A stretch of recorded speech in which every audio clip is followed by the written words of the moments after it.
మనోజ్, నువ్వు నా బిడ్డవి.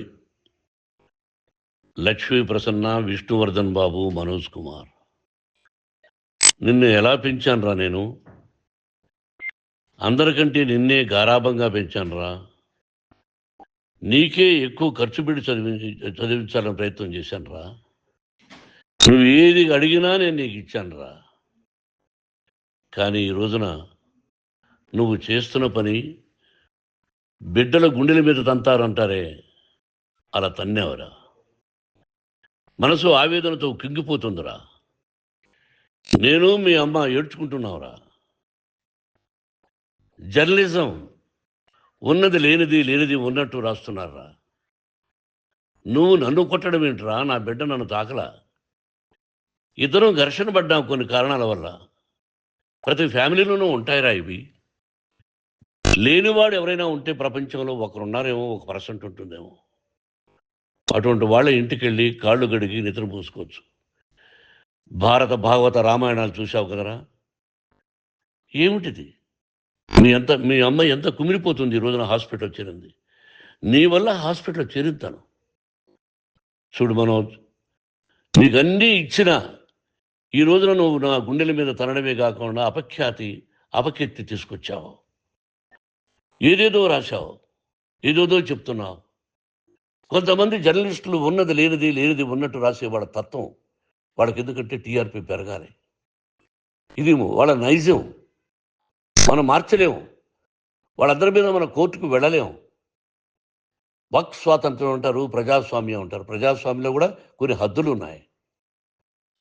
ఇది నీకు తెలుసు అనుకున్నా. ఎంత మంచి నటుడివి నువ్వు.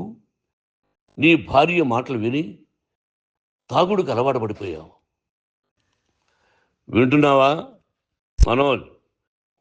ఎవరిని నమ్మాలో ఎవరిని నమ్మకూడదో పరిస్థితి తీసుకొచ్చావు. విద్యాలయాలు ఎంత గొప్పవిరా. మనం 25% కులమతాలకు అతీతంగా ఫ్రీ ఎడ్యుకేషన్ ఇస్తున్నాంరా.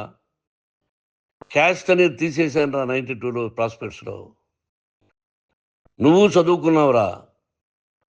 అక్కడ చదువుకున్న బిడ్డలు ఐఏఎస్, ఐపీఎస్ అయ్యారురా. ఎంతోమంది గొప్పవాళ్ళు అయ్యారురా. నువ్వు నటుడుగా ఎంతో గొప్పవాడివి. తాగుడికి అలవాడబడి నువ్వు నీ భార్య ఇంట్లో బిహేవ్ చేస్తున్న విధానం ఆ భగవంతుడు సర్వేశ్వరుడు తెలుసు. భగవంతుడు చూస్తున్నాడు రా. నేను తప్పు చేసినా, నువ్వు తప్పు చేసినా, ఎవరు తప్పు చేసినా. ఎంత అవకాశం ఇచ్చావు మాట్లాడుకునేదానికి అందరికీ. ఇన్ని సంవత్సరాల్లో మన విద్యాలయాల్లో ఒక్క తల్లి కానీ ఒక తండ్రి కానీ ఏమైనా చెప్పారా? ఆ బిడ్డలు మన బిడ్డలు రా. మీరెంతో నాకు అక్కడ ఉన్నవాడు కూడా నా కూతుర్లు, నా కుమారులు. ఎంతమందికి ఫ్రీ ఎడ్యుకేషన్ ఇస్తున్నావు. వాడి దగ్గర ఏది ఆశించరా. నువ్వు ఎందుకు ఇలా తయారైపోయావు? ఎందుకు ఇంట్లో ఉండే పని వాళ్ళందరినీ కొడుతున్నావు? పనివాడు వాడు పని చేసుకునేదానికి మన ఇంటికి వచ్చాడు రా. ఆ పనివాడిని కొట్టడం చాలా మహాపాపంరా. నేను వేరురా. నేను దండించడం వేరురా. నేను ఎవరిని ఆ చిన్న వాళ్ళని కొట్టి అజ్జేసి ఇచ్చేసి చేయలేదురా. సినిమా ఇండస్ట్రీలో మోహన్ బాబు కొడతాడు, తిడతాడు అంటే అది షూటింగ్లో జరిగి ఉండొచ్చేమో. కానీ ఇంట్లో ఉండి 10 సంవత్సరాల నుంచి 20 సంవత్సరాల నుంచి పనివాళ్ళు ఉన్నారు. నేను ఇంట్లో లేని సమయంలో వాళ్ళందరినీ కొట్టి వాళ్ళ ఫోన్ లాక్కొని ఒకడైతే చచ్చిపోవాలి. వాడు పోలీస్ కంప్లైంట్ ఇచ్చి ఉండొచ్చు. నేను వద్దు అని వాడిని బతిమాలాడు. పోలీస్ కంప్లైంట్ కూడా ఇవ్వడా. ఇంకైనా నువ్వు నీ భార్య మారి బయట ఉండండి రా అన్నాను నేను. లేదు డాడీ, తప్పు చేయలేని ఒకసారి వచ్చావు, మళ్ళీ తప్పు చేశావు, మళ్ళీ వెళ్ళావు, మళ్ళీ ఈసారి తప్పు చేయనన్నావు. ఏమండి వీడు తప్పు చేయడం అని మీ అమ్మ చెప్పింది. ఇంట్లో పెట్టుకున్నా. మళ్ళీ నువ్వు చేస్తున్నది, ప్రతిరోజు నువ్వు తాగుతున్న విధానం నీకే తెలుసు. ఇది ప్రజలు నమ్ముతారా లేదా అనవసరం నాకు. నేను నీకు చెప్తున్నా, ఇంతటితో ఫుల్ స్టాప్ పెట్టాలి. 3 రోజుల నుంచి రకరకాలుగా రాస్తున్నప్పుడు నా మనసు ఆవేదనతో ఉంది. మళ్ళీ చెప్తున్నా, Mohan Babu university is greater than temples. Greater than temples. బిడ్డలను కాలేజీలో చేర్చుకునే ముందు చెప్తారు, అన్నయ్య ఎంత ఉంది యూనివర్సిటీ రూల్స్, ఇది మా పద్ధతి, మీకు ఇష్టమైతే చేర్చండి. గవర్నమెంట్ బిడ్డలను గవర్నమెంట్ ఏమి ఇస్తుందో ఇంత పర్సంటేజీ వాళ్ళకు కూడా మీ దగ్గర ఎందుకు డబ్బు తీసుకుంటున్నామంటే దానికి అర్థం పరమార్థం చెప్పాము. దొంగతనంగా తీసుకోలేదు, ప్రతి దానికి చెక్కులు ఉన్నాయి, అది అకౌంట్ ఉంది. దానిలో తప్పులు జరిగితే డిపార్ట్మెంట్ ఉంది. కాలేజీలో ఇంకేమైనా తప్పు జరిగితే గవర్నమెంట్ ఉంది. ఇవన్నీ నీకు తెలుసు. ఈ రోజున ప్రపంచంలో నేను నెంబర్ 1గా చేయాలని మీ అన్న కష్టపడి ఇతర దేశాల్లో నెంబర్ 1 యూనివర్సిటీ టైఅప్ చేశాడు. ఈ రోజు నువ్వు చేసిన విధానం ఏమిటి? నువ్వే ఒకప్పుడు నాకు ఇవి ఏమొద్దు, నేను యాక్టింగ్ అన్నావు. ఈ రోజున ఏం చేస్తున్నావు? విద్యాలయాల మీద పడ్డావు. తల్లిదండ్రులు చాలా గొప్పవాళ్ళరా. కొంతమందికి డబ్బు కట్టలేకపోవచ్చు, కట్టని వాళ్ళకు కొంత సహాయం చేసాం. అంతా సహాయం చేయలేము. బ్యాంకుల్లో డబ్బు కట్టాలి, లెక్చరర్స్కి డబ్బులు ఇవ్వాలి, యూనివర్సిటీ బ్రహ్మాండంగా నడపాలంటే మంచి లెక్చరర్స్ కావాలి. ఇవన్నీ తెలిసి చేస్తున్నావురా 32, 33 సంవత్సరాల నుంచి. అది పక్కన పెడితే అందరినీ కొట్టడానికి వస్తావు. మీ అన్నం తిడతావు. ఒక వ్యక్తి వినయ్ గారనే ఆయన వ్యక్తి హెల్ప్ చేయడానికి వస్తే ఆ వినయ్ చంపేస్తాను వాడు అన్నావు. ఇవన్నీ ఎంత తప్పురా? అంటే మీ నాన్నగారికి ఎవరు సహాయం చేయడానికి వస్తే చంపేస్తానంటావు. మీ అన్నను చంపేస్తానన్నావు. చంపరా చూద్దాం మీ అన్న, నేనే అన్నా. తాకరా నీ ధైర్యం ఉంటే అన్నా. ఎంతమందిని చంపాలనుకుంటున్నావు? ఎంతమందిని చేయాలనుకుంటున్నావు? నువ్వు ఏం సాధించాలనుకుంటున్నావు? ఆలోచించుకో. ఈ ఇంట్లోకి అడుగు పెట్టడానికి నీకు అధికారం లేదు. ఇది నా కష్టార్జితం. మా నాన్నగారు 10 రూపాయలు 10 పైసలు కూడా ఇవ్వలేదురా. మంచి జన్మనిచ్చాడు మా నాన్నగారు. మద్రాసుకు వెళ్ళి వీధుల్లో అడుగు తిన్నాను రా. ఒక పూట కూడా భోజనం లేకుండా అడుగు తిన్నాను రా. న్యాయంగా మోహన్ బాబు తిడతాడు, కొడతాడంటారు, కానీ మోసగడనం లేదురా. నీట్ పార్లమెంటేరియన్గా బయట వచ్చాను రా. నువ్వు నా పరువు ప్రఖ్యాతులు మంట కలిపావు. ఏమిటి నేను చేసిన అన్యాయం? నీకు జన్మనిచ్చాను, అదా నేను చేసిన పాపం. అందుకే ఇది నా ఇల్లు అన్నావు. నువ్వు నీ ఇల్లు కాదు. నీ కష్టార్జితంతో నువ్వు సంపాదించుకున్న ఇల్లు నీది. ఇది నా డబ్బు, నా కష్టార్జితం. నా కష్టార్జితంలో నేను పిలిస్తేనే మీరు ఇంట్లోకి రావాలి. అటువంటిది పోగొట్టుకున్నావు నువ్వు. ఆస్తులు అంటావా? ముగ్గురికి సమానంగా రాయాలా లేదా అది నా ఇష్టం.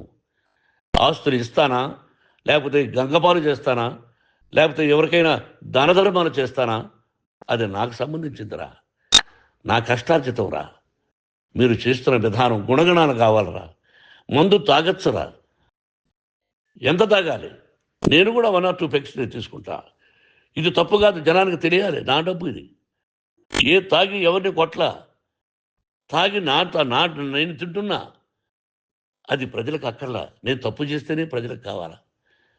ఇవన్నీ ఉన్నాయిరా. ఇవన్నీ తెలుసుకో. జర్నలిస్ట్ సోదరులారా, మీకు నా గతాన్ని తెలుసు, నా భవిష్యత్తు, నేను ఎక్కడి నుంచి వచ్చాను కూడా మీకు తెలుసు. ఈ రోజున మీరు రాస్తున్న విధానం, నా బిడ్డ నన్ను కొట్టాడన్నారు. ఎంత తప్పు! ఈ రోజున నా బిడ్డ మీద కోపంతో అవును చెప్పచ్చు. కాదు, వాడు నా మీద చెయ్యెత్తలేదు. నేను ఘర్షణ పడ్డాం. ఘర్షణ వేరు, కొట్టుకోవడం వేరు. గాయాలతో హాస్పిటల్కి వచ్చి కుంటుకుంటుగా నడిచాడు. మళ్ళీ ఏమని పోలీస్ స్టేషన్కి వెళ్ళి చెప్పాడు. ఎవరో 2 ఉన్నారు, వాళ్ళిద్దరూ నా మీద దాడి చేశారన్నాడు. నా ఇంట్లో పనిచేస్తున్న వ్యక్తుల గురించి పోలీస్ స్టేషన్కి వెళ్ళి చెప్పవలసిన అవసరం అతనికి లేదు, హక్కు లేదు. పోలీస్ డిపార్ట్మెంట్ కూడా తెలుసుకోవాల్సిన విషయం. నా ఇంట్లో ఉండే వర్కర్స్ మీద నేను కంప్లైంట్ ఇవ్వాలి. నువ్వు పర్మిషన్ లేకుండా నా ఇంట్లోకి నువ్వు చొరబడి ఇల్లు నాదంటూ ఇంట్లో పనిచేస్తున్న వర్కర్స్ మీద కంప్లైంట్ ఇచ్చావు. అది ఎంతవరకు పోలీసు న్యాయమో రూల్సో చూద్దాం. పోలీస్ డిపార్ట్మెంట్ ఇంటికి వచ్చింది. వాళ్ళకి రాశాను ఉత్తరం, అయ్యా నేను సీనియర్ సిటిజన్ని, నాకు రక్షణ లేకుండా ఉంది, నా బిడ్డ వల్ల నా ఇంట్లో నుంచి నా బిడ్డను పంపించేసి ఇది నా ఇల్లని. వాళ్ళు నాకు సమాధానం ఇవ్వలేదు. ఇవ్వకపోగా ఎవరిని పట్టించుకోలేదు. ఇప్పుడు పోలీసు వాళ్ళు వచ్చి ఏమండి రూల్స్ ప్రకారం నా బిడ్డ ఇంట్లోకి రాకూడదంటే మాకు హయ్యర్ అథారిటీ వాళ్ళు ఫోన్ చేశారు, మీరు ఎవరిని స్టాప్ చేయొద్దండి, బయట నుంచి ఎవరైనా వస్తే వాళ్ళని స్టాప్ చేయండి అన్నారు. 2 రోజుల నుంచి 10 మంది 20 మంది వస్తున్నారు. వాళ్ళు అలా చూస్తూ నిలబడ్డారు. వాళ్ళు ఫోటోలు తీసుకున్నారు, వాళ్ళ మీద మళ్ళీ వదిలేస్తున్నారు. ఎవరిని నిందించాలి? But I give respect to the police department. వాళ్ళకి ఏ అధికారి ఫోన్ చేశాడో, ఆ అధికారికి ఏ పొలిటీషియన్ చేశాడో అది వాళ్ళకే వదిలేస్తున్నా. కాబట్టి వాళ్ళు పోలీస్ కంప్లైంట్ ఇచ్చినా కూడా మేము సంబంధం లేదని అంటున్నారు కాబట్టి నేను నా బిడ్డను నిన్ను నాపు చేస్తున్నా. నువ్వు ఇంట్లోకి వచ్చే అధికారం నీకు లేదు. నువ్వు వచ్చి నీ బిడ్డను తీసుకెళ్ళు. సంతోషం. నువ్వు రాలేదు, నీ బిడ్డను జాగ్రత్తగానే చూసుకుంటావు. Take care your daughter, that's all. మీ అమ్మ హాస్పిటల్లో అడ్మిట్ అయింది. రేపో ఎల్లుండో మీ అమ్మను పిలిపించి బాగైన తర్వాత ఇదిగో నువ్వు నీ కొడుకు బిడ్డను తీసుకెళ్ళి వాడికి అప్పచెప్పని చెప్తాను పోలీసు వాళ్ళ ఆధ్వర్యంలో.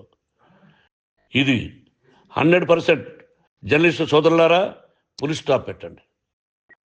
మీకు కుటుంబాలు ఉన్నాయి, మీ యజమానులకు కుటుంబాలు ఉన్నాయి.